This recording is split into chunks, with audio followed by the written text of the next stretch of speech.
Sarada Uchiha unlocked one of the most broken Mangekyo Sharingan abilities in the entire franchise, and the manga said, cool, now you don't touch it anymore. That's right, she gets gravity manipulation, Otsutsuki flight level speeds, she gets chakra spear detonation like she's running a cosmic demolition company, and what does the story do? It gives her blurry vision and says, alright champ, that's enough out of you. The story's called Boruto 2 Blue Vortex, not Sarada 2 Blue Vortex.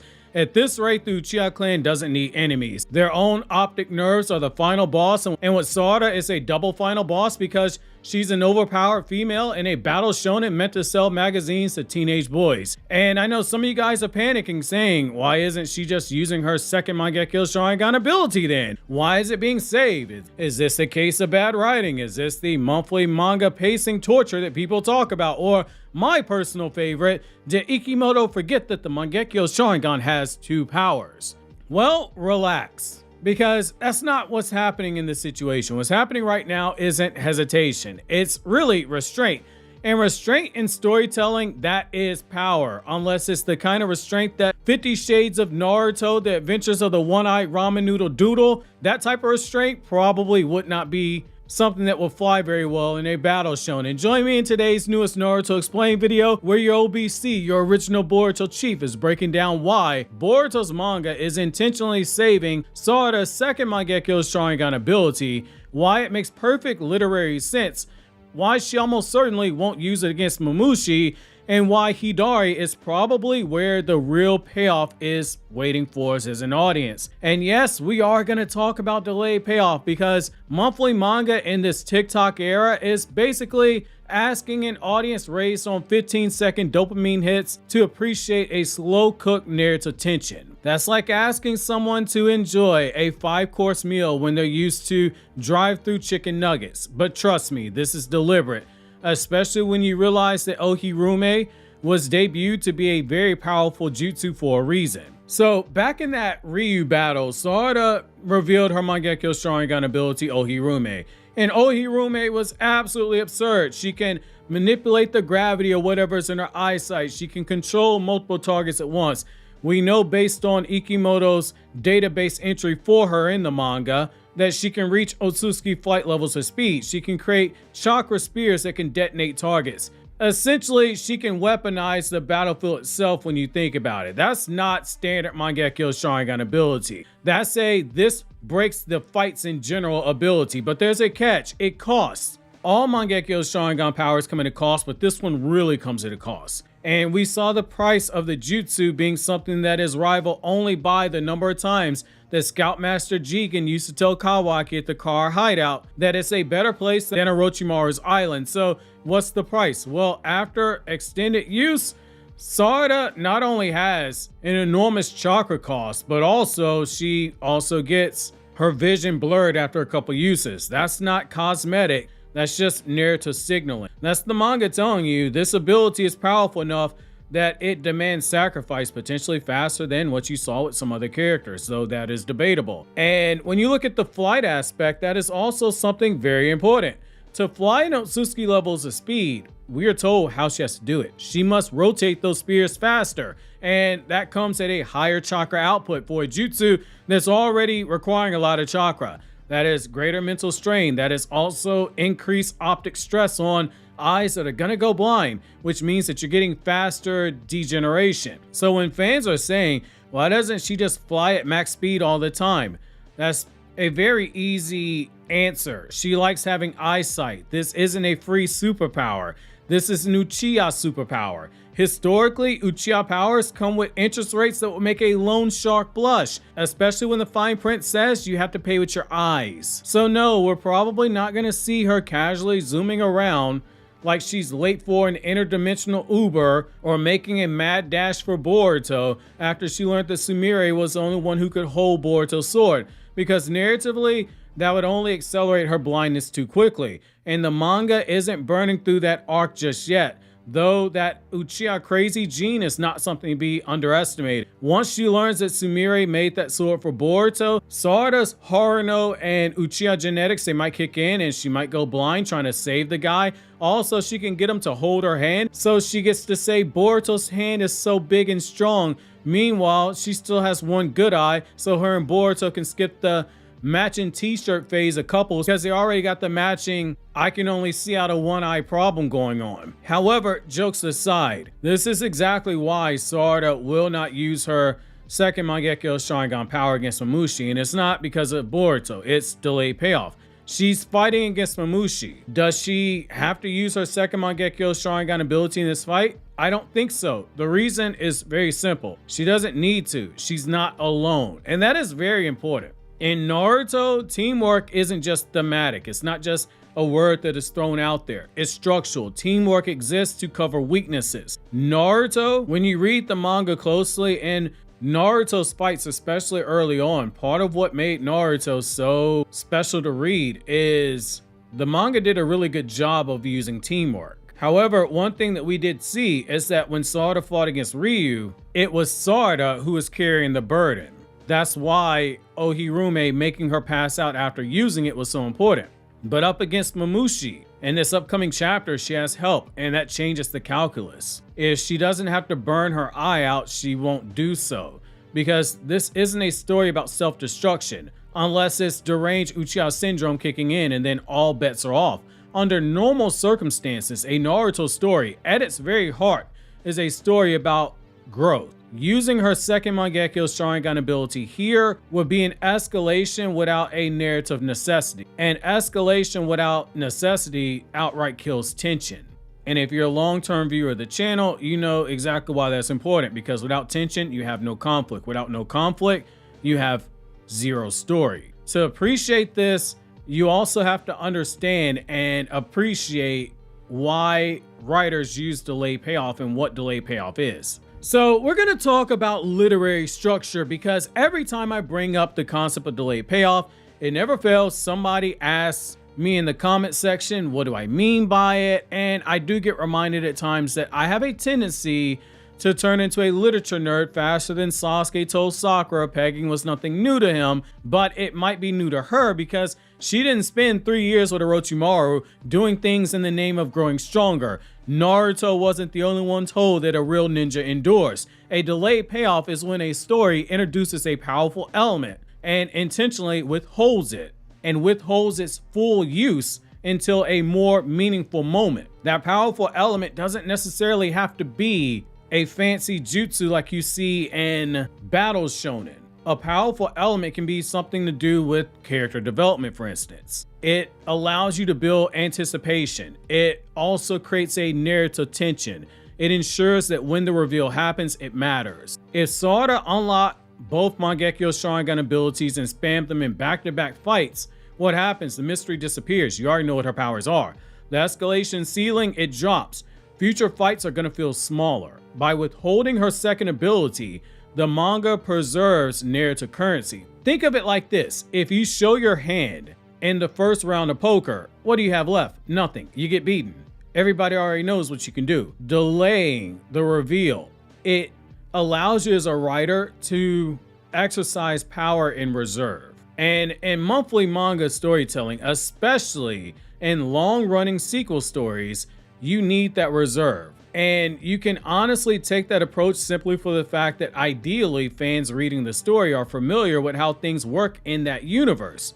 So there's no need to rush to seeing the power because you know that it's coming. But then again, there are a surprising number of fans who just played the Ninja Storm video games and jumped into Boruto, or they started with Boruto's anime and they just jumped straight into the manga. But based on what I've seen, for most of you, that's not a huge number, though there are a lot of you, this is your first manga. However, watching someone be told about delayed payoff in this TikTok era is something that, sheesh, it's like seeing the lady who set up all the teeth pulling at Orochimaru Island get yoga classes and a puppy instead of jail time.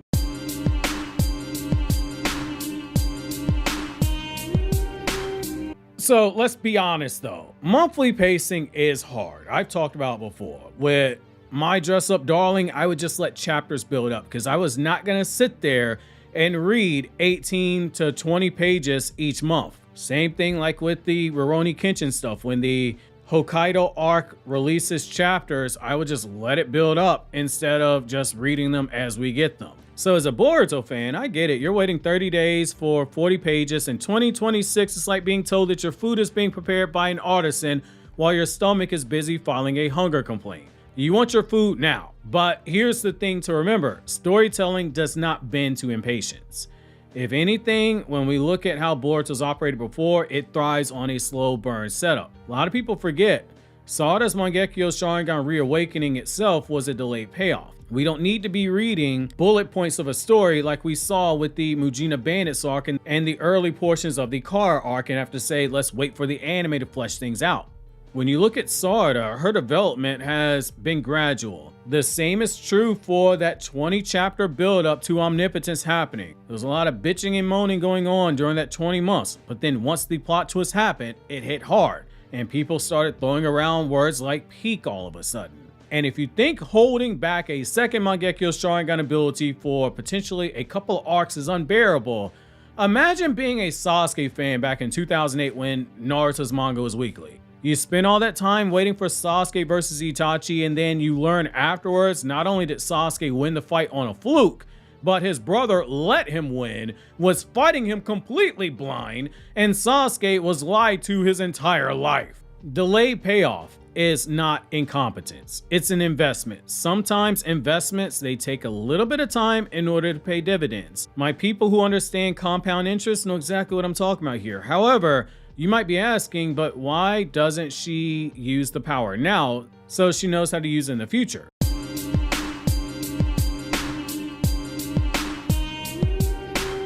And to that, I would say it's very important to remember that the Mangekyo Sharingan is basically like a Yin Chakra DLC download. If you're worried that she won't know how to use her second ability when it appears, relax. Mangekyo Sharingan powers, because of the nature of the Kekkei Genkai itself, they operate based off of Yin Chakra. Uchiha has strong Yin Chakra. Yin Chakra is mental energy, imagination, intuition, consciousness, the spirit, the heart, the mind. When an Uchiha awakens Mangekyo, that ability manifests itself in the psyche itself, just like the optic nerves in the eye are changed by the chakra. That chakra directly affects the brain. That means the user instinctually understands it. It's basically like unlocking the DLC for the Makeout Tactics video game in universe that probably got released for adults. You don't just learn how to install the DLC, you just press a button and it's there. You cut on the Mangekyo Sharingan and it's there. You know how to use the powers, just like an adult playing that game knows, maybe I don't need to let my child stumble across this. Sasuke never attended a Amaterasu school. Itachi never attended a Tsukuyomi night class. The power appeared, the mind recognized how to use it, what the limits were. The only person who seemingly had to ever train to use their Mangekyo Sharingan was Kakashi, and it was never his eye to begin with. So of course the bootleg Uchiha had issues. That's what you get with a bootleg. So when Sarada finally uses her second Mangekyo Sharingan ability, she's not gonna fumble it. She's not a certain running back that plays for the Buffalo Bills. Instead, it will feel natural because narratively it is, especially when you realize who the jutsu is likely being saved to be used against. Which, to my Buffalo Bills fans, don't take that shade too personally. I got family that played for the Buffalo Bills in the 90s, so it's all love for the Buffalo Bills, even though I'm a Giants fan.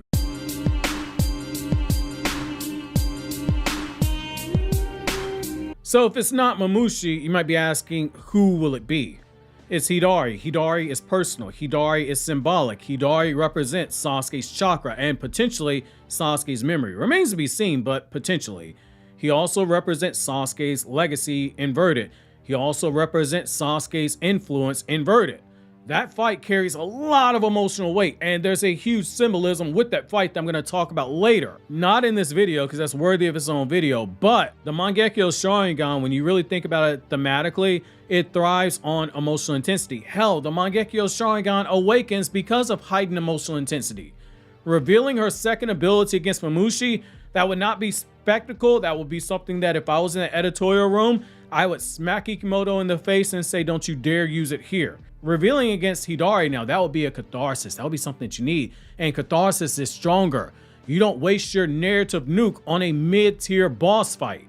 No, you save it for the war. It's all about timing, lads. Like, close your eyes and imagine this scenario for a moment. Really, just close your eyes. You're watching this video, close your eyes and sit with me for a moment. Let's pretend that you're out and you see a giant soda can and you're super thirsty, but you know that that soda can, it has been shaken 100 times and it's been set down on the table by somebody. Do you go over and pick it up right away, or do you wait for a few moments before you go over and pick it up? Most people who want something refreshing to drink in that scenario will wait a few moments because they don't want their face to be all wet and sticky because they opened the soda can at the wrong time. What's the lesson here? Good things come to those who wait. And this is even more so the case when it comes to pleasurable experiences.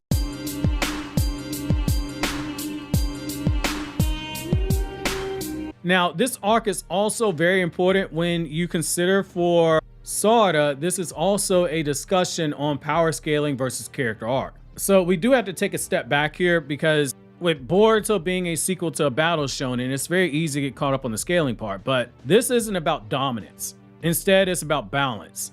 She overextended against Ryu. She felt the cost. She passed out. She used her Mangekyo Sharingan again against Mamushi, and she began to experience blurry vision. That is the beginning of consequence. If she immediately uses her second Mangekyo Sharingan power recklessly, that undermines the thematic weight of restraint. Growth in Naruto has always been about control, and it's also been about delayed control. Think about Sasuke eventually learning to master his rage. It took him a long time. Think about Naruto mastering Kurama. We know that took a very long time. Even Boruto being able to use Koma the way that he's using it now, it took him a long time. Sarada's growth will be about knowing when to not use that power. And that is a more mature storytelling than simply escalating her in every single fight. We don't necessarily need that right now. However, there is a strategic ceiling problem that you have to look at. That's the practical reason there. If Sarada shows everything now, the story has nowhere else to climb. She hasn't even approached the Eternal Mangekyo Sharingan because she doesn't have eyes transplanted into her yet right now. There's a lot of narrative ladders that still have to build for a character. If you build that top rung too early, you can't climb. She's saving her second ability narratively because it keeps the mystery alive. Future fights are unpredictable. Power progression stays intact. Restraint, again, is power itself. Sarada's second Mangekyo Sharingan ability isn't missing, it's waiting. The manga's doing something smart. It gave us a taste of how dangerous One Eye is. It showed us the cost. Now we get restraint. Now it's about preserved escalation and calculation. Against Mamushi, the teamwork will cover that weakness. Against Hidari, that might be the emotional catalyst that uses it. That's not bad pacing, that's just narrative discipline. In an era where everyone wants instant gratification, delayed payoff is almost rebellious.